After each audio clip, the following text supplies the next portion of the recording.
Amanda Davis, thanks very much for the update there live from Rio for us. Well, let's talk to someone who knows all about the Olympics and preparations for them. Sally Gunnell, she's a former track and field athlete who, of course, won gold for Britain at the 1992 Barcelona Games. Thanks so much for coming in, Sally. Sure. When we think about the Olympics, or when you think about them, these games, of course, have been beset by problems seemingly from the start. Do you still get excited about it? Oh, I do. And, you know, what's going on, you just think, you know, it's just such a shame. But, you know, once the athletes get there, once the games start to happen, you know, you're not going to be standing on the start line saying, oh, well, so-and-so's missing and should they be there?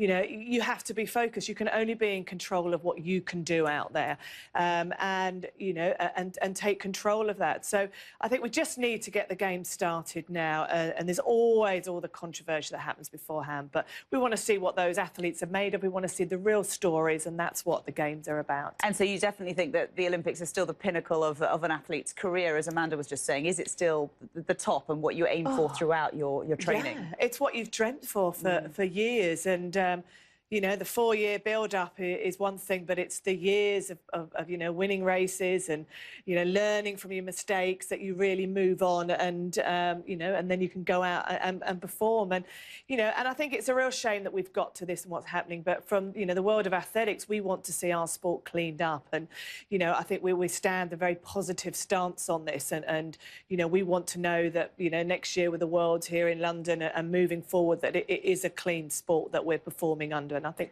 that's a really strong, positive mark. Now, this is a money show, yes. and I understand that you've been trying to inspire and motivate people in business by using similar tactics that you'd use when you're approaching sporting excellence as well. Tell us more about that. Yeah, I've set up Business Gold, which is with Zero, with an X, X-E-R-O.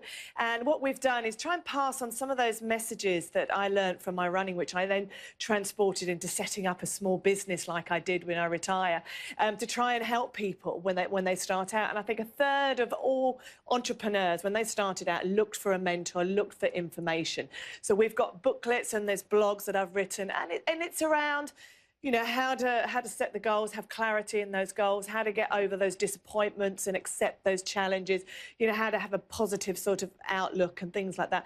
And I think it's just saying we all need help, we all need support. So if people want to get on to Zero and have a look at those blogs and be able to take them away with them. Going back to Rio as well, sadly, we can't really avoid this discussion about the doping scandal that has beset the Russian team in particular. Is doping now endemic in sport? Even if you're clean, even if you've never gone near it, is it around you so obviously and easily readable, accessible? Rather? Yeah, it's one of those things. It's been around for a long time. You know, it was around when I was running a few years ago now. But, you know, as an athlete, you don't want to know. You know, I was never offered it. I didn't see it. You know, we all wanted. We knew we could achieve doing it cleanly, and I know a lot of people are still doing that. But there's always going to be, you know, people that are trying to cheat. There's always, you know, I think the sad thing to me is when you hear whole federations that are supporting it and, you know, and it's the norm almost, which I find really, really difficult. And it has been a really difficult year, but as I said before, I think, you know, we want to clear it up. We want people to, you know, to justify. You know, we train so hard out there, all these people, you know, let's give them the recognition and let's see if we can move sport onto a level playing field. And fingers crossed Rio is a success, of course, with that in mind. Sally Gunnell, you're a hero of mine from my childhood. So thank you so much for coming in and talking to us on the programme today. Thank you.